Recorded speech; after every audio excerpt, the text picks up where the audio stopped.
Hello, my name is Jeff Farberman from the Wallace Center at Winnock International. Thank you for joining us for part 5 of this special training series collaboration between the National Good Food Network and Farm Credit. This is the final formal presentation of the series. Today, really, I'm going to let Aaron and Gary jump right in with not much formal introduction. Remember, if you'd like to learn more about our panelists, you can visit the archive page for these webinars, which at the top of the page is written out. It's accessible at ngfn.org/hubfinances. And remember, since you're muted during the presentation, if you have questions, use the questions box in your control panel on the right side of your screen. So that's the fastest introduction ever. So Gary Madison, Aaron Pirro, take it away. Thanks, Jeff. Oh, thanks, Jeff.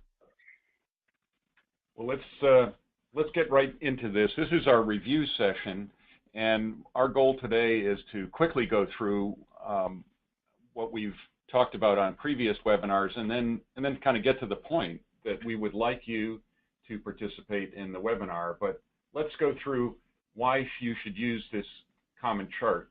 From a management standpoint, this common chart of accounts, which is available on the National Good Food Network website page for this webinar, it's designed to produce the financial statements as we've described in these webinars so that you can use them effectively. It provides a framework when you're working on something new, because it's hard to know what you don't know. And if you have a structure, you can certainly modify it from there, but it's a lot easier to start with known expectations, especially when you're trying to figure out exactly what is it that I want my financials to be able to tell me. As managers, you need to be able to quickly read your financial statements to know your margins. And in order to be able to figure out your margins, you need to know your costs of production, including the labor that goes into making or creating or selling exactly what it is that you're working on. If your financial information is organized, you're going to be able to make better decisions. And you need to know when is the appropriate time to make changes, and what changes do you need to make. Good financial records using this chart of accounts can help you do just that. If you have confidence in knowing your options, you can plan for optimal results. And of course, you can participate in and benefit from the benchmark. And as we work through today's webinar, we're going to show you exactly what that means and what's in it for you for participating. And in the end, earning a profit means having choices to be able to do what you want to do with those profits. So our three main reports: balance sheet, income statement, and statement of cash flows. Remember, the balance sheet is an overview of assets, liabilities, and equity. It's really what you own and what you owe. The profit and loss statement, or income statement, is an overview of income and expenses. We suggest you boil it down into a 5-line equation of income minus cost of goods sold equals gross margin minus overhead equals net profit. That's about as simple a way as you can express an income statement that can help you with management. And the statement of cash flows, finally, bridges the gap between the balance sheet and the income statement by showing how much cash is generated or spent on operating, investing, and financing activities. The plot twists described in the statement of cash flows are the non-standard transactions, like the example we used in the previous webinar regarding trading in a used truck to buy a new truck. So for a rule of thumb about your balance sheet is to achieve over 70% net worth. That's the green light on the traffic signal. As your equity grows, you have more control and more resilience in the event that bad things happen. So, you know, net worth is a great thing. What do you do with it? Well, if you have adequate net worth, if you're over that 70% rule of thumb, maybe you can use your own money to buy equipment and save yourself the cost of paying interest to somebody else. You may, if you have more net worth, it increases your ability to borrow money because that represents less risk. A lender looks at you and sees you're putting your own money in along with the lender's money so that you have easier access to borrowing money, especially if you've built that equity that you have from earnings, that you're showing a potential lender that you know how to earn money.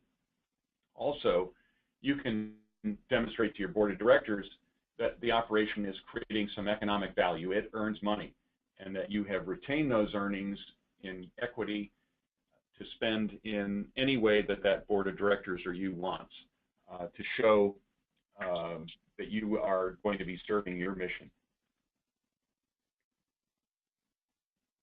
Okay, so one other thing that we looked at the balance sheet for was to predict how the year is going to turn out in terms of working capital. And there were two ratios that we wanted to make sure everyone was strong on.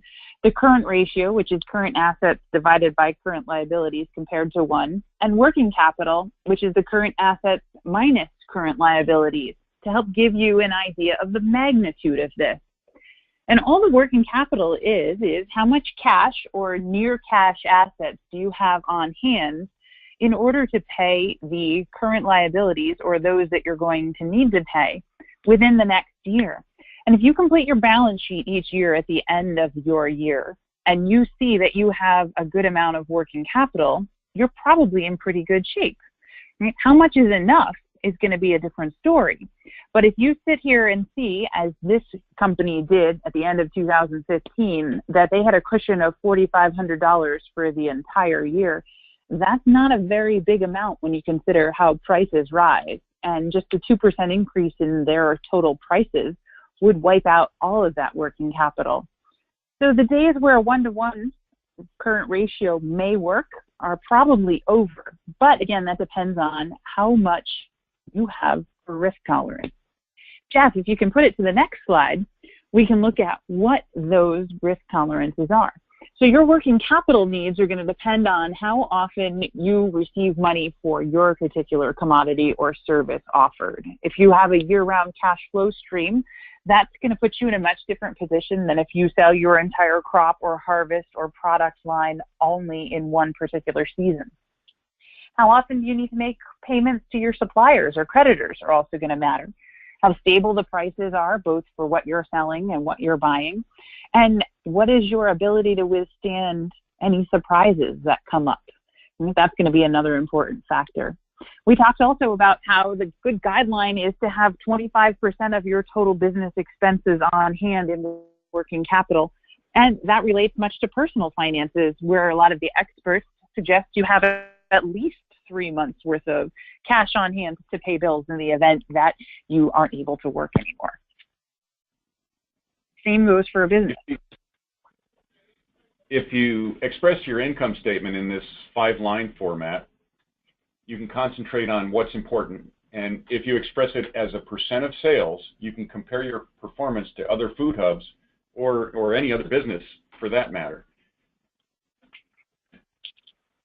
So the next deeper level of detail in your accounting is to understand whether you're using cash basis or accrual basis accounting. And of course, we encourage you to utilize accrual accounting so that you have an accurate and up-to-date picture of operational performance, which also makes it easier to have accurate balance sheets.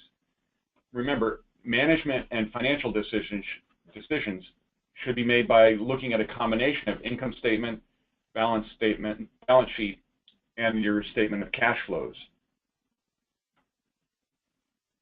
Now, this is one you folks asked us to review because it takes a little bit of getting used to looking at things in this format.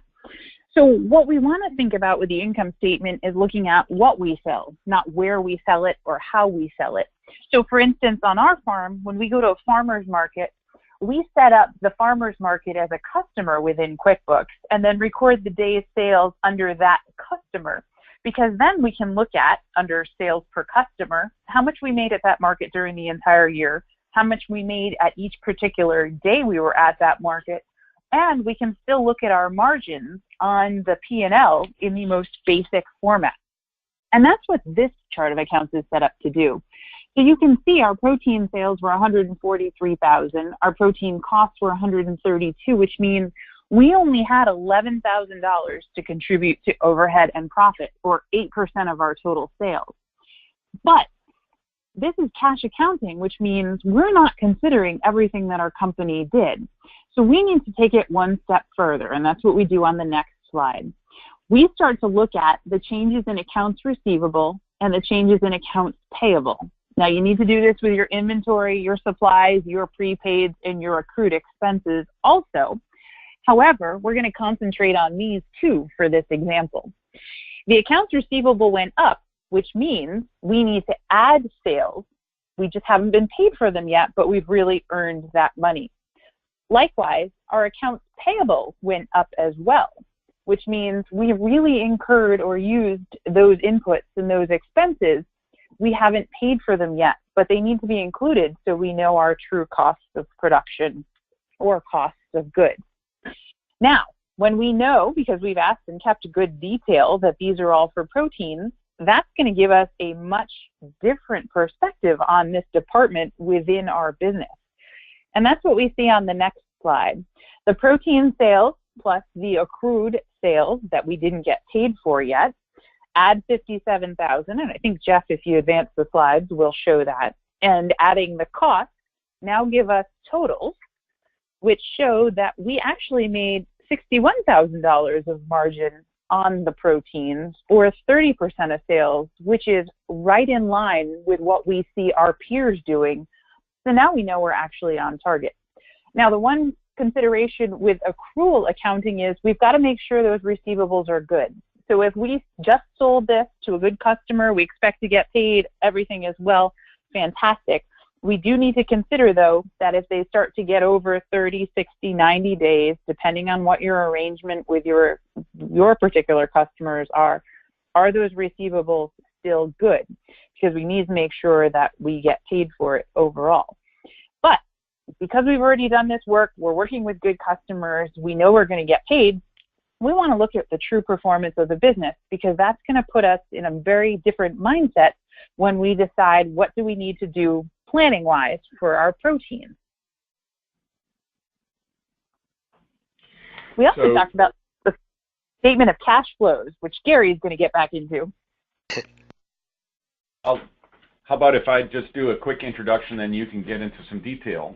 Remembering that the statement of cash flows bridges the gap between the balance sheet and the income statement by showing how much cash is generated or spent in these three different areas that you see here: operating, investing, and financing. So the statement of cash flows answers the question, where did the money come from and where did it go? So looking at operations, did I earn money? Looking at investments, did I use the money to buy something above and beyond supplies? Or under financing, did I borrow that money or repay the money? Well, I think you covered it, Gary. I mean, the biggest question here is, if we're in business to earn money, is it the operations that's really earning us that money, or the cash is coming from operations? Or are we having to use investments or selling assets, or are we having to borrow or contribute money in order to make the company run? As long as you understand it, you can make better management decisions. So back to our simple 5-line income statement that we're adding another line to. From an operational standpoint, the cost of selling is really a prominent part of the cost of operating a food hub. And you may want to separate it out like we've shown here, so that you can compare your cost of selling to other food hubs. In our example, if we break out our food hub selling costs, that doesn't change the fact that we have no earnings, or a 0% operating margin, which you can see down on the bottom line in blue.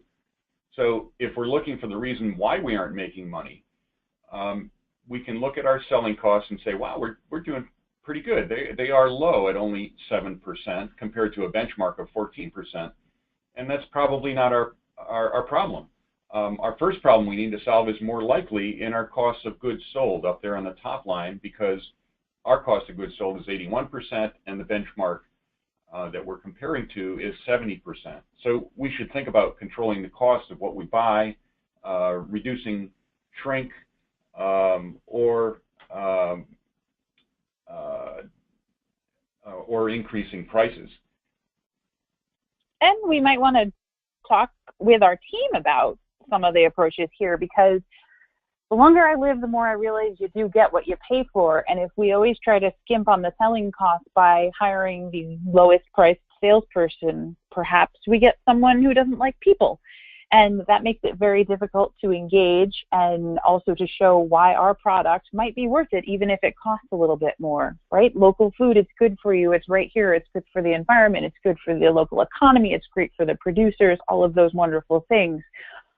So sometimes it's worth spending a little bit more on good labor in order to achieve those higher prices and those higher margins. And then everybody wins, from the consumer who gets the great product to the salesperson who's doing a great job and being rewarded for what they do, to the food hub that is putting all of this together, to the farmer who grew it in the first place. It's about asking the right questions.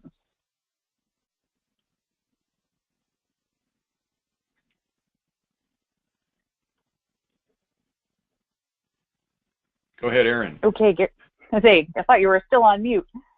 So one of those questions is, when we see that the overhead is the same between the two companies, ours and our benchmark, we see that we spend about the same amount of every sales dollar on our fixed costs or overhead, and the difference is in margin. And that's really what we want to get at. And Gary just eloquently described several ways to think about how we're going to change that margin. And as you're thinking about margin and saying, oh man, I don't know if I can raise my prices, consider this, right? The next slide talks about the effects of margin on growth. If you have a choice between getting better or getting bigger, you always want to work on better first. And here's why. If you look at our food hub, which was garnering a 12% margin, you need $417,000 in sales to make another $50,000 in profit to cover debt service. Jeff got so excited, it looks like we unveiled a couple of other options too soon. No worries. But look at that. If you were able to raise your gross margin 4%, right, that's 4 cents on every dollar. Right? Most people don't even notice that because they don't like to handle pennies anymore. You only need to do $312,500 worth of sales to make that same $50,000 in margin. If you're able to bump it up to 25%, look at how much that drops. $217,000 are now your break-even sales to make that extra $50,000 in margin. And that's what we call, do you want a quick nickel or a slow dime, right? It's harder to sell things at a higher margin, but if you've done any studying on elasticity, right, just because you raise the price doesn't mean your volume is going to drop by the same amount. Very rarely is it equal. So worth experimenting within in the market, building the brand and the case for why it's better and worth more. And before you think about cutting prices, just take a look at this last one. If your margin is only 10%, you need to make $500,000 more sales in order to add that $50,000 of margin, whether it's for additional profit, to cover debt service, or to further your mission, right? The question of how hard do you want to work? They're both going to take effort, but it's going to be a lot harder to do the volume to get $500,000 in sales at a low margin than it is to get a higher margin product out the door or service out the door and earn a little bit more on each one.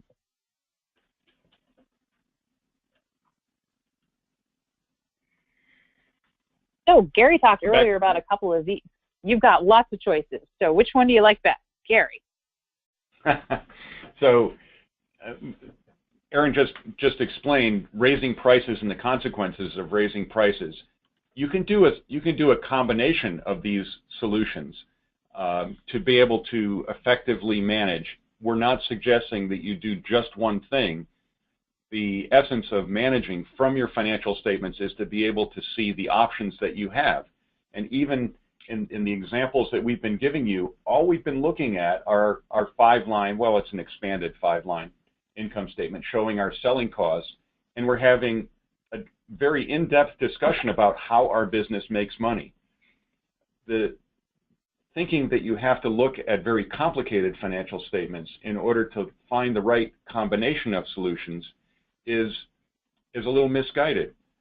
We're suggesting that you can look at your financial statements in a very simple form and get a good grounding in where you should look further for solutions, and not be distracted by trying to understand pages and pages of financial statements, where really you need to know a more top-line sort of look at your business to be able to be an effective manager and implement a combination of solutions that may involve improving efficiency or reducing shrink, as well as just manipulating your prices up or down.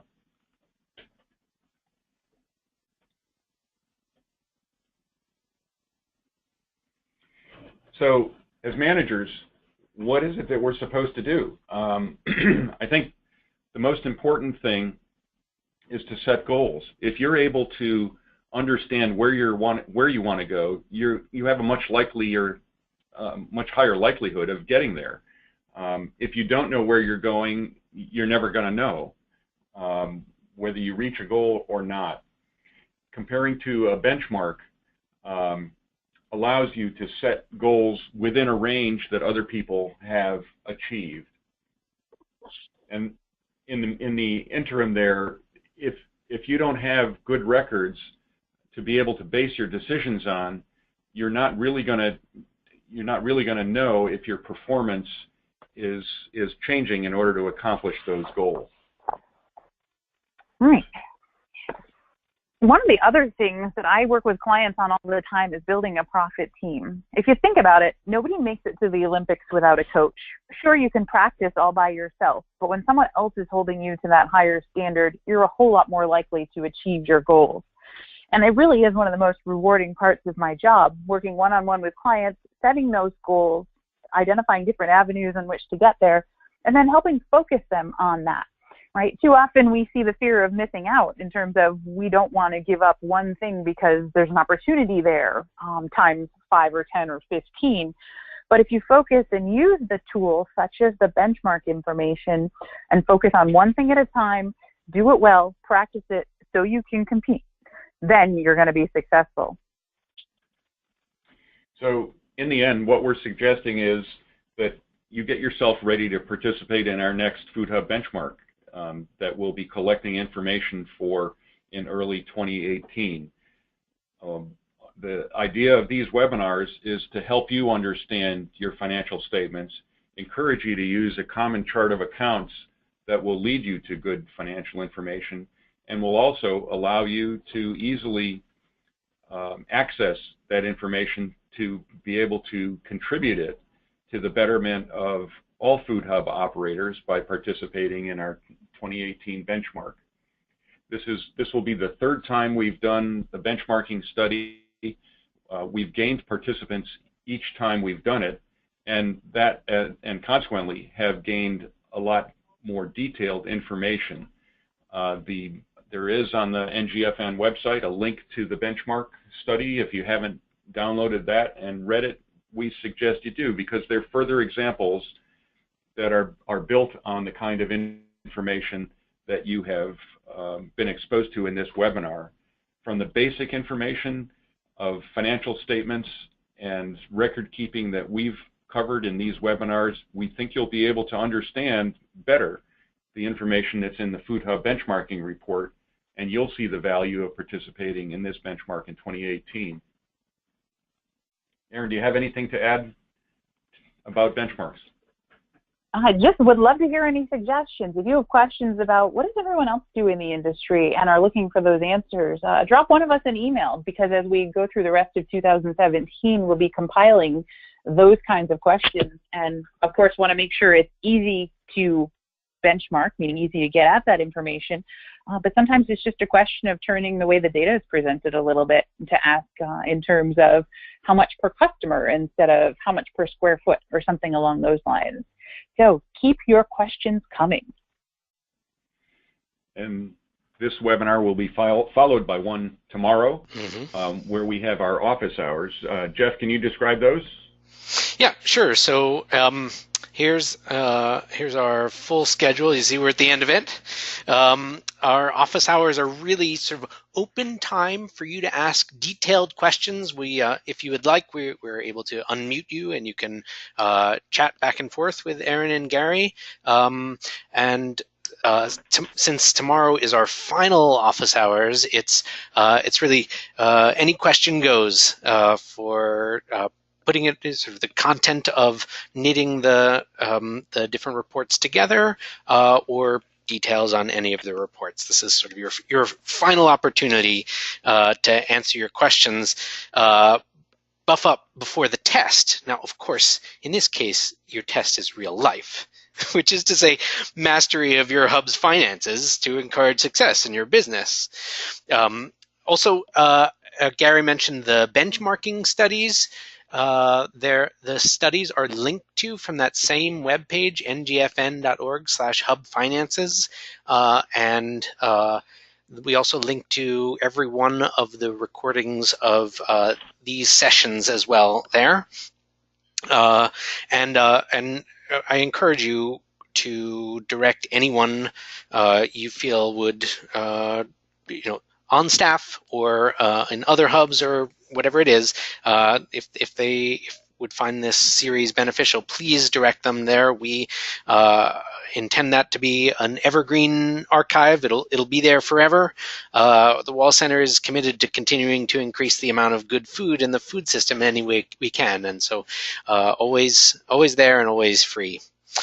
Thank you, Aaron and Gary. This series has been fantastic. I look forward to the closing question and answer session tomorrow.